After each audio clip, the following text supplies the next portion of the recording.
చాలా మందికి ప్రెగ్నెన్సీ ముందు ఎన్నో డౌట్స్ ఉంటాయి. ప్రెగ్నెన్సీ రాగానే క్లినిక్ వస్తారు, కానీ యాక్చువల్గా చెప్పాలంటే సో ప్రెగ్నెన్సీ ప్లాన్ చేసే టైంలో మెన్ అండ్ ఉమెన్ ఎలాంటి న్యూట్రిషన్ తీసుకోవడం మంచిది? ప్రెగ్నెన్సీస్ న్యాచురల్గా రావడం ఈజీ. ఇది ఓన్లీ ఉమెన్కే కాదు, మెన్ హస్బెండ్స్ ఆల్సో. పేరెంట్స్ ఎలా లైఫ్ స్టైల్ లీడ్ చేస్తే పిల్లల మీద మంచి ఎఫెక్ట్ ఉంటుంది? మోర్ ఇంపార్టెంట్ ప్రెగ్నెన్సీలో మీ supplements. Hello and welcome to Telugu one health. This is Kaveri Shetty. చాలా మంది పేరెంట్స్కి వాళ్ళ పిల్లల ఎదుగుదల కోసం ఎలాంటి న్యూట్రిషియస్ ఫుడ్ ఇవ్వాలి, వాళ్ళకి వచ్చే గైనిక్ ప్రాబ్లమ్స్ కానివ్వండి, హార్మోనల్ చేంజెస్ కానివ్వండి, ఎలా ఐడెంటిఫై చేయాలని చాలా కన్ఫ్యూజన్స్ ఉన్నాయి. సో ఇవన్నీ కన్ఫ్యూజన్స్ క్లియర్ చేయడానికి we are at Medicover hospital with doctor Shalini Narayan గారు. డాక్టర్ వచ్చేసి consultant obstetrician, gynaecologist and laparoscopic surgeon. Hi madam. Madam, చాలా మందికి ప్రెగ్నెన్సీ ముందు ఎన్నో డౌట్స్ ఉంటాయి. సో ప్రెగ్నెన్సీ ప్లాన్ చేసే టైంలో మెన్ అండ్ ఉమెన్ ఎలాంటి న్యూట్రిషన్ తీసుకోవడం మంచిది? సో ఇది చాలా ఇంపార్టెంట్ క్వశ్చన్. అందరూ ప్రెగ్నెన్సీ రాగానే క్లినిక్ వస్తారు, కానీ యాక్చువల్గా చెప్పాలంటే ప్రెగ్నెన్సీ ప్లాన్ చేసుకునే ముందే రావాలి. ఎందుకు అంటే ఫోలిక్ యాసిడ్ కానివ్వండి, విటమిన్ డి కానివ్వండి, విటమిన్ B12 కానివ్వండి, ఇవన్నీ డెఫిషియన్సీస్ మనం కరెక్ట్ చేసుకొని 3 months ప్రెగ్నెన్సీ ముందు ప్లాన్ చేసుకునే ముందు ఫోలిక్ యాసిడ్ తీసుకొని మనం ప్రెగ్నెన్సీస్ ప్లాన్ చేస్తే చాలా బెటర్ ఉంటుంది. At the same time husbands, smoking ఉన్నవాళ్ళు, తర్వాత డైట్, సెడెంటరీ లైఫ్ స్టైల్స్, ఇప్పుడు అందరు కూర్చొని ల్యాప్టాప్స్ మీద వర్క్ చేయడమే. సో హస్బెండ్స్ కూడా ఒక 3 to 4 months ముందు ఆల్కహాల్ కానివ్వండి, స్మోకింగ్ కానివ్వండి, వాళ్ళ లైఫ్ స్టైల్, డైట్ ఇవన్నీ సెట్ చేసుకుంటే ద బెస్ట్ గిఫ్ట్ మనం ఫ్యూచర్కి ఇచ్చేది ఏంటి? హెల్త్. సో ప్లాన్ చేసుకొని pregnancies are much better. Ma'am, చాలా మందికి న్యాచురల్గా కన్సీవ్ అవ్వడం ఇష్టం ఉంటుంది, ఈ సిజేరియన్స్ అవన్నీ అవాయిడ్ చేయడానికి. వాళ్ళు ఎలాంటి లైఫ్ స్టైల్ ఉండాలి అండ్ ఎలాంటి న్యూట్రిషియస్ ఫుడ్ తినాలి? సో మనం చెప్పుకున్నట్టు అసలు ప్రెగ్నెన్సీ కన్నా ఒక 3 to 6 months ముందు నుంచే డైట్ మనం ఆల్రెడీ డిస్కస్ చేసుకున్నాం. బ్యాలెన్స్డ్ మీల్స్, మన protein, carbohydrate, fibres, pre probiotics, along with this ఒక ఎక్సర్సైజ్ షెడ్యూల్. యోగా సూట్ అయితే మీకు యోగా, ఎక్సర్సైజ్ సూట్ అయితే ఎక్సర్సైజ్, ఇవన్నీ ఒక డిసిప్లిన్గా మనం స్టార్ట్ చేసుకుంటే ప్రెగ్నెన్సీస్ న్యాచురల్గా రావడం ఈజీ.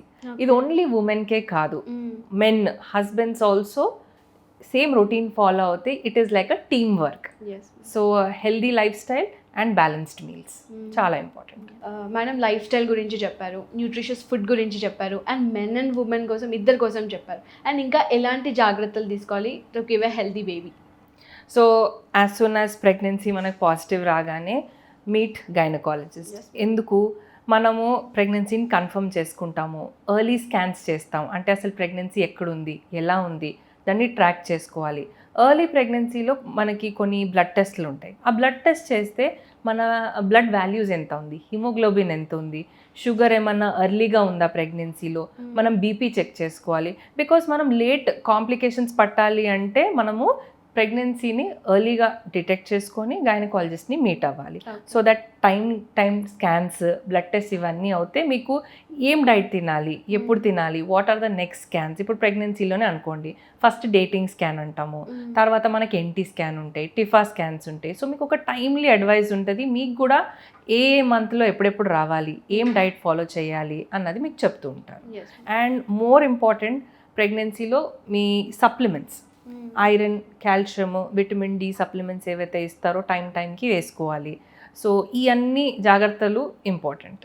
మ్యామ్, ఇంకోటి ఏంటంటే ఇప్పుడు సోషల్ మీడియా ఇన్ఫ్లుయెన్స్ ఎక్కువైపోయింది. ప్రతి ఒక్కరూ వాళ్ళ ప్రెగ్నెన్సీ జర్నీని షేర్ చేస్తున్నారు, విచ్ ఇస్ వెరీ గుడ్. వాళ్ళు చాలా బాగా కేర్ తీసుకుంటున్నారు. ఒకరిని చూసి ఇంకొకరు అది ఫాలో అవుతున్నారు. అది ఎంతవరకు correct? I think it's a personal decision. కొందరు మదర్స్ దే టేక్ ఇన్స్పిరేషన్, అంటే ఓ తనకి బాగా అయింది, నేను కూడా ఇలా చెయ్యొచ్చు అని నేర్చుకుంటారు. బట్ దానికి డబుల్ ఎడ్జ్ స్వార్డ్ అంటాం కదా, అంటే బెనిఫిట్స్ కూడా ఉన్నాయి, తర్వాత హార్మ్ఫుల్ కూడా. ఏంటంటే కొందరు దే మే ఫీల్ లో, అరే తనకంత సాఫీగా అయిపోయింది ప్రెగ్నెన్సీ, నాకు చూడండి ఎంత వామిటింగ్స్ అవుతున్నాయి, నా ప్రెగ్నెన్సీ పర్ఫెక్ట్ కాదా, నాకు బ్లీడింగ్ అవుతుంది. సో దే స్టార్ట్ డౌటింగ్, వాళ్ళని వాళ్ళు డౌట్ చేసుకుంటారు. సో బెనిఫిట్స్ ఉంది, నాలెడ్జ్ వైజ్ అంతా మీకు సోషల్ మీడియా, గూగుల్ కానివ్వండి, ఇప్పుడు చాట్ జీపీటీ, సో అంతా ఆన్లైన్ ఉంది. But at the same time ఎంత ఇన్ఫర్మేషన్ ఎక్కడ తీసుకోవాలి అన్నది మన డెసిషన్. సో మీకు ఏమన్నా ప్రెగ్నెన్సీ రిలేటెడ్ డౌట్స్ ఉంటే చదవండి, gain information, but clear with your gynaecologist. Because మీ బాడీ, మీ ప్రెగ్నెన్సీ, మీ హెల్త్ కండిషన్స్కి ఏది కరెక్ట్ అన్నది ఒక డాక్టరే చెప్పగలరు. బికాస్ వాళ్ళు మిమ్మల్ని స్టార్టింగ్ నుంచి చూస్తున్నారు, మీకు ఏది సూట్ అవుతుంది, ఏ మెడికేషన్ సూట్ అవ్వవు, ఇవన్నీ చూస్తారు. సో ఇంకొక ఉమెన్కి హెల్ప్ చేస్తున్నారు, but always with a disclaimer.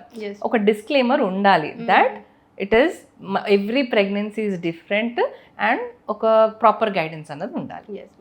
And ఇంకొక చిన్నప్పటి నుంచి వినే ఒక థింగ్ ఏంటంటే, ప్రెగ్నెంట్ టైంలో ఉమెన్ ఎంత పాజిటివ్గా ఉంటే, ఎంత కేర్గా ఉంటే, వాళ్ళు ఇప్పుడు ఒక బుక్ చదువుతుంటే పిల్లల మీద ప్రభావం పడుతుంది. బాగా చదువుకున్న అంటే పేరెంట్స్ బాగా బుక్ రీడర్, బుక్ వామ్స్ అయితే పిల్లలు కూడా ఇంటెలిజెంట్గా పుడతారు అంటారు. సో పేరెంట్స్ ఎలా లైఫ్ స్టైల్ లీడ్ చేస్తే పిల్లల మీద మంచి ఎఫెక్ట్ ఉంటుంది? అఫ్ కోర్స్ అండి, చాలా ఇంపార్టెంట్. అంటే మనం బిలీవ్ చేసినా చేయకపోయినా positive attitude of both parents. అంటే మనము డివోషనల్ సాంగ్స్ కానివ్వండి, అంటే మన ఫ్యామిలీలో ఏది బిలీవ్ చేస్తే డివోషనల్ సాంగ్స్ కానీ, సింపుల్ మనం ఒక బేబీతో ఒక మదర్ మాట్లాడటం కానీ, ఫాదర్ బేబీ క్యాన్ హియర్ ఆ సౌండ్స్ వినపడతాయి కాబట్టి ఆ అటాచ్మెంట్ వచ్చేస్తాయి. అండ్ పాజిటివ్ అఫర్మేషన్స్ అంటాం కదా, I am good, I am enough అన్నది చెప్పుకోవాలి మనం. సో దాంతో మదర్ ఇమోషనలీ ప్రెగ్నెన్సీ అన్నది ఓన్లీ ఒక బాడీ జర్నీయే కాదు, it is emotional journey. And along with that మనం చాలా కల్చరల్ వాల్యూస్ ఇన్కల్కేట్ చేస్తే మన ట్రెడిషన్ కూడా స్ట్రాంగ్ ఉంటుంది. At the same time you are having a healthy pregnancy. So yes, positive affirmations, positive thinking and active involvement, ఒక partner active involvement ఉంటే I think they will have a very very healthy pregnancy. Okay madam, as a gynaecologist థైరాయిడ్కి, like gynaec ప్రాబ్లమ్స్కి, let's say menstrual ప్రాబ్లమ్స్కి ఏం relation ఉంటుంది? యాక్చువల్గా చెప్పాలంటే ఇప్పుడు మనం చూసేది చాలా రిలేషన్ ఉంది. థైరాయిడ్, ఇప్పుడు మనం హైపోథైరాయిడిజం అంటాం, అంటే మనకి థైరాయిడ్ లెవెల్స్ తక్కువ ఉన్నాయి. హైపర్ అంటే ఎక్కువ ఉండటం. సో చాలామంది థైరాయిడ్ ఉన్న వాళ్ళు ఓన్లీ 20s అనే కాదు, even in 30s and 40s also bleeding తక్కువ అవుతుంది, లేకపోతే మరీ ఎక్కువ అవుతుంది. సో వీళ్ళు ఇంకేమైనా యాడెడ్ ప్రాబ్లమ్స్ ఉంటే దాన్ని బట్టి మేము we will advise and further. But yes, thyroid ఇంకా పీరియడ్స్కి రిలేషన్ ఉంది. సో మీకు ఈదర్ హెవీ బ్లీడింగ్ ఉన్నా, మరీ తక్కువ బ్లీడింగ్ ఉన్నా గైనకాలజిస్ట్ని కలవాలి. సో మీరు చెప్పిన దాంట్లో నాకు అర్థమవుతుంది 20 to 30s ఏజ్ గ్రూప్ వాళ్ళు ఎక్కువ పీసీఓడి, పీసీఓఎస్కి వస్తూ ఉంటారు. ఇంకా any other gynaec related problems వస్తూ ఉంటారా మేడం? ఇప్పుడు మనం చూస్తే ఫైబ్రాయిడ్స్ కూడా చాలా కామన్గా ఉన్నాయి. ఇప్పుడు హెవీ బ్లీడింగ్ అంటాం, హెవీ బ్లీడింగ్కి చాలా కాజెస్ ఉన్నాయి. హార్మోనల్ కాజెస్ లైక్ పీసీఓడి అని అనుకోండి, థైరాయిడ్ అనుకోండి, ఫైబ్రాయిడ్స్. మీరు ఇంకా 30s 40sలోకి వెళ్తే అడినోమయోసిస్ అంటాము. అండ్ ఇప్పుడు బాగా మనం 20s 30sలో కూడా చూసేది ఏంటంటే ఎండోమెట్రియోసిస్. ఎండోమెట్రియోసిస్ ముందు అంత కామన్ లేకుండే. ఇప్పుడు పీరియడ్స్లో చాలామంది అమ్మాయిలు కానీ, ఉమెన్ కానీ పెయిన్ రావడం నార్మలే, నేను ఒక టాబ్లెట్ తీసుకుంటాను సరిపోతుంది అని అనుకుంటారు. Yes, pain is to an extent normal. అంటే ఒక టాబ్లెట్ తీసుకొని సెట్ అవుతుంది అంటే ఓకే, కానీ అదే పెయిన్ మీరు చేసే డైలీ యాక్టివిటీని డిస్టర్బ్ చేస్తుంది. అంటే మీరు స్కూల్కి వెళ్ళలేకపోతున్నారు, జాబ్కి వెళ్ళలేకపోతున్నారు, that is not normal. So one of the reasons is endometriosis. పీరియడ్స్లో పెయిన్ని నెగ్లెక్ట్ చేయకండి. అది మీ డైలీ లైఫ్ స్టైల్ని డిస్టర్బ్ చేస్తుంది అంటే ప్లీజ్ మీట్ అ గైనకాలజిస్ట్. కొంతమందికి పెయినే ఉండదు, హ్యాపీగా అసలు పీరియడ్స్ వచ్చాయా అన్నట్టు ఆడుతూ పాడుతూ ఉంటారు. వాళ్ళకి అంటే వాళ్ళకి ఎందుకు పెయిన్ రాదు, కొంతమందికి ఎందుకు వస్తుంది? సో మనకి పీరియడ్ ఫిజియాలజీలో ప్రాస్టాగ్లాండిన్స్ అన్నది రిలీజ్ అవుతాయి. అది అందరిలో రిలీజ్ అవుతాయి, కానీ కొందరిలో మనం ఎక్కువ అనుకుంటే పెయిన్ టాలరెన్స్, కొందరు పెయిన్ని తట్టుకోగలుగుతారు, కొందరిలో ఇది ఎక్కువ సీక్రెట్ అవ్వటం వల్ల పెయిన్ అన్నది ఎక్కువ ఉంటుంది. అండ్ కొన్ని కండిషన్స్లో ఇది ఎక్కువ సీక్రెట్ అవుతుంది. ఇప్పుడు మనము ఎండోమెట్రియోసిస్లో అనుకోండి ఎక్కువ ఉంటుంది, లేకపోతే అడినోమయోసిస్ 40-45 ఇయర్స్లో కూడా ఇది ఎక్కువ సీక్రెట్ అవ్వడం వల్ల కూడా పెయిన్ ఎక్కువ ఉంటుంది. So age wise different causes ఉన్నాయి. అందుకే చెప్తున్నా, పెయిన్ అన్నది అన్బేరబుల్ ఉంటే ప్లీజ్ మీట్. Thank you.